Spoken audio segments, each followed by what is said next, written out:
Lesson को हम पढ़ेंगे एक स्टोरी की तरह, एक कहानी की तरह। और कहानी की शुरुआत ऑलरेडी हो चुकी थी क्लास 9th में ही, जहां पर हमने पढ़ा था कि एटम होता क्या है, इसका स्ट्रक्चर कैसा होता है। तो एटम क्या होता है? Atom is the basic unit of matter. Matter यानी कि कोई भी ऐसी चीज that has mass and occupy space. Matter के अंदर होता है मॉलिक्यूल्स, मॉलिक्यूल्स के अंदर होते हैं एटम्स। अब अगर हम थोड़ा सा एटम के अंदर झांके तो एटम के अंदर क्या होता है? एटम के अंदर एक डेंस सेंट्रल न्यूक्लियस होता है, ये हम सभी को पता है। और न्यूक्लियस के अंदर क्या होता है? न्यूक्लियस के अंदर होता है पॉजिटिवली चार्ज्ड प्रोटॉन्स और न्यूट्रल न्यूट्रॉन्स। ठीक है, इस वजह से जो न्यूक्लियस है मेरा वो पॉजिटिवली चार्ज्ड होता है। ओके, और क्या होता है? और इसके अलावा इस न्यूक्लियस के चारों तरफ इलेक्ट्रॉन का होता है cloud. Electrons are negatively charged particles. ठीक है, ओके। अब देखो, हम सभी को पता है कि एटम तो भाई बहुत टाइनी सा होता है, राइट? मतलब हमें तो दिखता भी नहीं है, and it's like very very very small. जब मैं कह रही हूं कि एटम के अंदर एक छोटा सा सेंट्रल डेंस न्यूक्लियस होता है, तो क्या आपको आइडिया है कि वो न्यूक्लियस कितना छोटा होता है? वो ना एक्चुअली बहुत एकदम इतना सा छोटा होता है, बहुत ही ज्यादा छोटा होता है। तो just to get that idea कि न्यूक्लियस एटम के मुकाबले कितना छोटा होता है, let's look at this example. मान लो ये जो बॉल है ना, ये बॉल आपका क्या है? ये आपका न्यूक्लियस है। ठीक है, अगर ये आपका न्यूक्लियस है तो आपको पता है आपका एटम कितना बड़ा होगा? आपका एटम जो है उसका रेडियस होगा 5 किलोमीटर्स फ्रॉम हियर। मतलब मैं जहां खड़ी हूं यहां से 5 किलोमीटर तक, मतलब कितनी दूर है यार, राइट? 5 किलोमीटर रेडियस पे अगर मैं एक सर्कल बनाऊं तो सोचो कितना सारा, मतलब बैंगलोर का तो काफी दूर का एरिया कवर हो जाएगा। उतना बड़ा अगर मेरा एटम है तो उसके बीच में इतना सा ही न्यूक्लियस है। तो आप सोच के देखो कि जो एटम है ना अपना, अंदर वो एक्चुअली पूरा खाली ही है, और वो एम्प्टी स्पेस में क्या है? उसमें इलेक्ट्रॉन्स है। ठीक है, तो एटम कुछ इस तरह का है कि एटम के अंदर पूरा खाली जगह है, बीच में इतना सा एक न्यूक्लियस है, बाकी पूरे खाली जगह में है इलेक्ट्रॉन्स। इनफैक्ट जब हम ये स्ट्रक्चर ऑफ एटम की बात करेंगे ना, इसमें हम बेसिकली बात यही करेंगे कि ये जो इलेक्ट्रॉन्स है ना वो किस तरीके से हैं एटम्स के अंदर, वही हमारा मेन एजेंडा रहेगा। अब काफी सारे साइंटिस्ट्स इस पे काम करते रहे काफी सालों से। इनफैक्ट बहुत पुरानी जो थ्योरी थी, एटॉमिक थ्योरी, जो दी थी सर जॉन डाल्टन ने। ठीक है, उसके कुछ सालों के बाद थॉमसन ने इलेक्ट्रॉन डिस्कवर किया और उन्होंने दिया थॉमसन मॉडल ऑफ एटम। उसके कुछ सालों के बाद रदरफोर्ड ने परफॉर्म किया फॉयल वाला एक्सपेरिमेंट, गोल्ड फॉयल का एक्सपेरिमेंट, राइट? ये सारी चीजें हमने ऑलरेडी अपने 9th स्टैंडर्ड में पढ़ रखी है। अगर आपको चीजें याद है तो सुपर्ब, अगर याद नहीं है घबराने की कोई बात, मैं लिंक फ्लैश कर रही हूं, आप 9th की वीडियो देख सकते हो। ठीक है, अब रदरफोर्ड ने रदरफोर्ड मॉडल ऑफ एटम दिया, बट अनफॉर्चुनेटली वो भी फेल हो गया। ठीक है, फिर क्या हुआ? फिर कुछ सालों के बाद नील्स बोर ने बोर्स मॉडल ऑफ एटम दिया। उस समय तो वो मॉडल काफी सक्सेसफुल लगा, बट कुछ सालों के बाद वो मॉडल भी हो गया फेल। फिर आया quantum mechanical model of atom. ठीक है, तो अब हमारा एजेंडा क्या है? हमारा एजेंडा इस लेसन में यही है कि हम बोर्स मॉडल ऑफ एटम पढ़ेंगे और quantum mechanical model of atom पढ़ेंगे। एटम्स के अंदर क्या है? क्या है एटम्स के कॉन्स्टिट्यूएंट पार्टिकल्स? क्या एटम के अंदर भी एटम से भी ज्यादा छोटे छोटे पार्टिकल्स और एग्जिस्ट करते हैं? इन सब पार्टिकल्स की डिस्कवरी शुरू हुई with experiments on electric discharge through gases. मतलब कि गैसेस के थ्रू इलेक्ट्रिक डिस्चार्ज बोले तो the process of flow of electric charges जब साथ में फ्लो करते हैं उसे हम इलेक्ट्रिक डिस्चार्ज कहते हैं। जब इस तरह के कई एक्सपेरिमेंटेशंस होने लगे ऑन इलेक्ट्रिक डिस्चार्ज, तो हमें पता चला कि एटम ही नहीं बल्कि एटम के अंदर एटम से भी ज्यादा छोटे छोटे कॉन्स्टिट्यूएंट पार्टिकल्स हैं, जिन्हें हम कहते हैं सब एटॉमिक पार्टिकल्स। तो सबसे पहले हम लोग बात करेंगे डिस्कवरी ऑफ इलेक्ट्रॉन की। तो इलेक्ट्रॉन एक सब एटॉमिक पार्टिकल है जो सबसे पहले डिस्कवर हुआ था। ठीक है, तो चलो सबसे पहले सुनते हैं इलेक्ट्रॉन की डिस्कवरी की कहानी। तो 1830 के आसपास एक साइंटिस्ट थे जिनका नाम था माइकल फैराडे, और वो इलेक्ट्रिसिटी के ऊपर काफी एक्सपेरिमेंट्स कर रहे थे। ठीक है, तो उन्होंने बताया कि अगर हम इलेक्ट्रिसिटी को एक इलेक्ट्रोलाइट के सॉल्यूशन के थ्रू पास करें, बेसिकली उन्होंने क्या बताया कि अगर हम एक ऐसा सेटअप ले लें जिसके अंदर 2 इलेक्ट्रोड्स हो और एक इलेक्ट्रोलाइट का सॉल्यूशन हो। अब सबके दिमाग की घंटी बजी कि भाई इलेक्ट्रोड क्या है, इलेक्ट्रोलाइट क्या है। तो इलेक्ट्रोड क्या है, ऐसे समझो कि एक सॉलिड कंडक्टर है जो करंट को कैरी करता है। ठीक है, इलेक्ट्रोलाइट क्या है, समझ लो एक ऐसा सब्सटेंस जो अपने मॉल्टन स्टेट में या फिर जो वाटर के साथ डिसॉल्व होकर अपने सॉल्यूशन स्टेट में करंट को कैरी करता है। ठीक है, तो इसका मतलब अगर हम एक ऐसा सेटअप ले लें जिसमें 2 इलेक्ट्रोड्स हैं जो कि सॉलिड कंडक्टर्स हैं, मतलब समझ लो मेटल इलेक्ट्रोड्स हैं, और उसमें उस कंटेनर के अंदर है इलेक्ट्रोलाइट का सॉल्यूशन। तो माइकल फैराडे ने ये कहा था कि अगर हम इलेक्ट्रिसिटी को एक इलेक्ट्रोलाइट के सॉल्यूशन से पास करते हैं तो हम नोटिस करते हैं कि ये जो इलेक्ट्रोड्स हैं इनमें कई सारे केमिकल रिएक्शंस अकर करते हैं, जिसकी वजह से इन इलेक्ट्रोड्स के ऊपर हमें कुछ डिपोजिशन देखने को मिलता है। मतलब इन इलेक्ट्रोड्स के ऊपर कुछ मैटर डिपॉजिट होता है, कुछ मैटर इकट्ठा होता है। ठीक है, इनफैक्ट इसके ऊपर फैराडे जी ने कई सारे लॉज भी दिए जिनके बारे में फिलहाल हम डिस्कस नहीं करेंगे। बट इन सारे एक्सपेरिमेंटेशन से ये बात पता चली कि यार ये जो इलेक्ट्रिसिटी है इसका एक पार्टिक्यूलेट नेचर है। Particulate nature of electricity. Particulate nature मतलब इलेक्ट्रिसिटी जो है, इलेक्ट्रिसिटी जब भी हम सोचते हैं तो electricity is basically electric current. तो इन एक्सपेरिमेंट से ये पता चला कि ये जो इलेक्ट्रिक करंट है ना, इसमें भी एक पार्टिकल नेचर है। मतलब इलेक्ट्रिक करंट के अंदर जो है बेसिकली कुछ पार्टिकल्स हैं जो फ्लो कर रहे होते हैं। एग्जैक्टली। और अब आई थिंक आप अंदाजा लगा पा रहे हो where am I coming from. ये जो पार्टिकल्स हैं जो फ्लो कर रहे हैं, यहीं से आएगा इलेक्ट्रॉन की डिस्कवरी की कहानी। ठीक है, तो चलो कहानी को आगे बढ़ाते हैं। तो 1850 के आसपास माइकल फैराडे ने इलेक्ट्रिक डिस्चार्ज को स्टडी करना शुरू किया।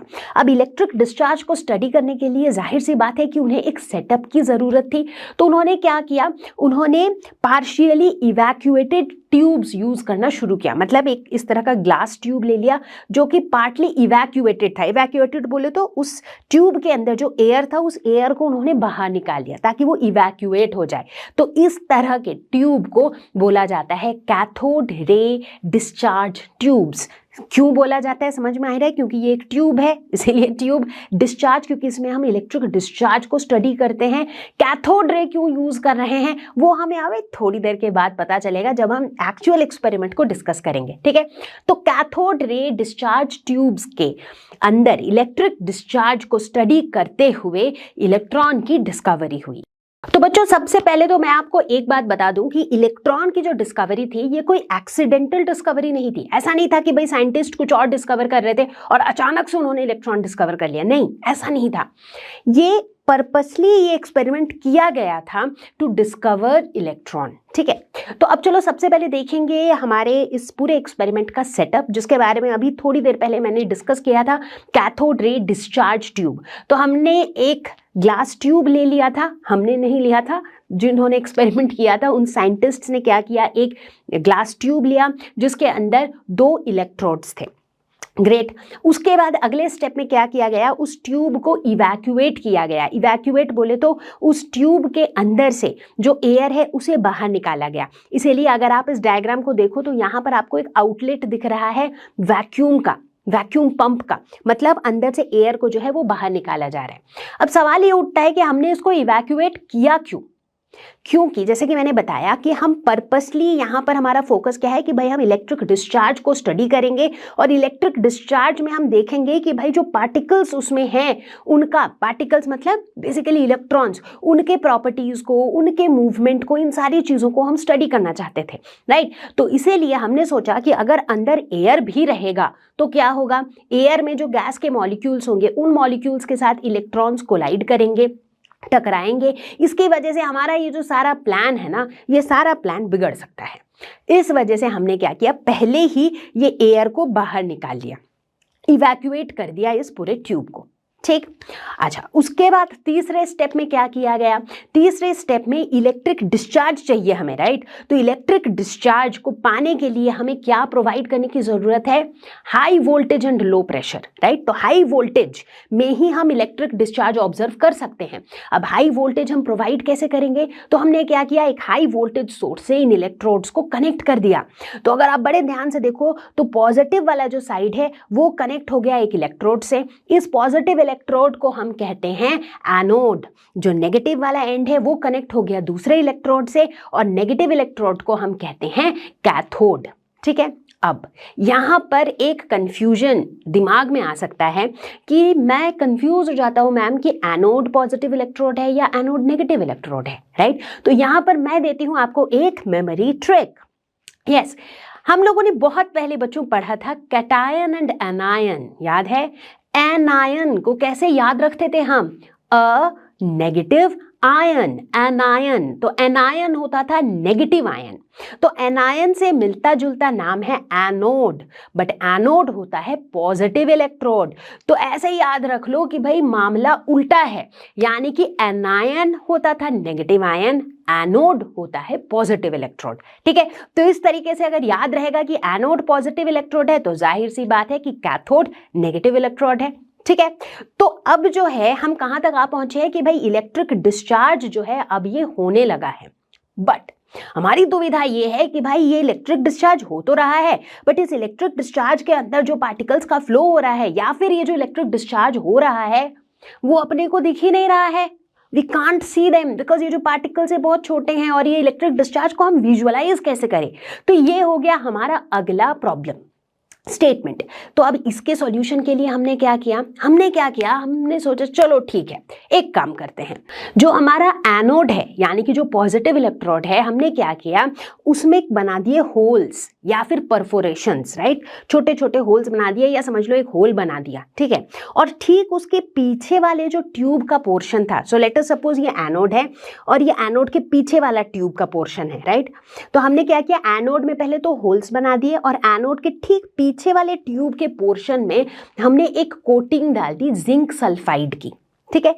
ये काम किया हमने। इससे क्या फायदा होगा? जिंक सल्फाइड जो है ये एक फॉस्फोरेसेंट मटेरियल है, मतलब इसके ऊपर जब ये रेज गिरेंगी तो ये ग्लो करेगा, राइट? तो नॉट जस्ट जिंक सल्फाइड, कोई भी फ्लोरेसेंट या फॉस्फोरेसेंट मटेरियल का हमने एक कोटिंग दे दिया।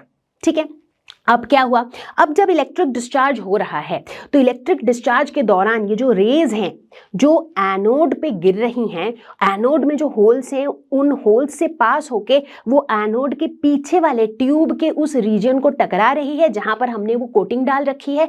एज अ रिजल्ट वो जो कोटिंग वाली रीजन है वो ग्लो कर रही है, राइट? तो इसका मतलब अब जब इलेक्ट्रिक डिस्चार्ज हो रहा है उस इलेक्ट्रिक डिस्चार्ज को हम विजुअलाइज कर पा रहे हैं, राइट? तो अब यहां पर ये जो इलेक्ट्रिक डिस्चार्ज था इसमें हमें ये पता चला कि कुछ ऐसी रेज थी जो एनोड की तरफ गिर रही थी, यानी कि ये जो रेज हैं ये कैथोड से एनोड की तरफ आ रही थी, और इन रेज को हमने नाम दिया कैथोड रेज। कैथोड रेज नाम क्यों दिया? क्योंकि ये कैथोड से आ रही थी, एनोड की तरफ आ रही थी, तभी तो एनोड के पीछे वाले स्क्रीन पे ये टकरा रही थी, है ना?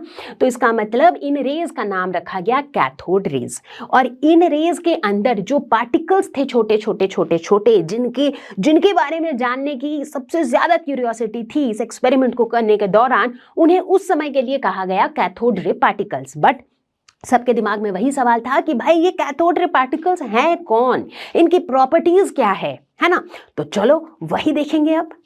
तो भाई अब ये जो एक्सपेरिमेंट किया गया था इस एक्सपेरिमेंट के ऑब्जर्वेशंस को लिस्ट डाउन किया गया ताकि हमें ये पता चल पाए कि ये जो कैथोड रेज हैं या फिर ये जो कैथोड रे पार्टिकल्स हैं इनके प्रॉपर्टीज क्या क्या हैं।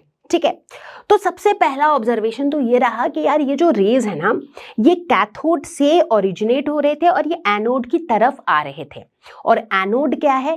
एनोड पॉजिटिव इलेक्ट्रोड है, राइट? तो इसका मतलब ये इन रेज के अंदर जो पार्टिकल्स हैं वो ऑब्वियसली नेगेटिवली चार्ज्ड है, तभी तो वो पॉजिटिवली चार्ज्ड इलेक्ट्रोड की तरफ अट्रैक्ट हो रहे थे। हम सभी को बचपन से पता है कि भाई opposite charges attract each other, positive negative को अट्रैक्ट करेगा, नेगेटिव पॉजिटिव को अट्रैक्ट करेगा, है ना।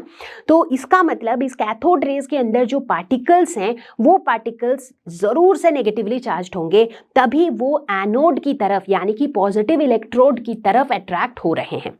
ठीक है, तो ये पहला ऑब्जर्वेशन था। दूसरा बड़ा मजेदार ऑब्जर्वेशन था कि ये जो कैथोड रेज है ना, ये बड़े मजेदार हैं।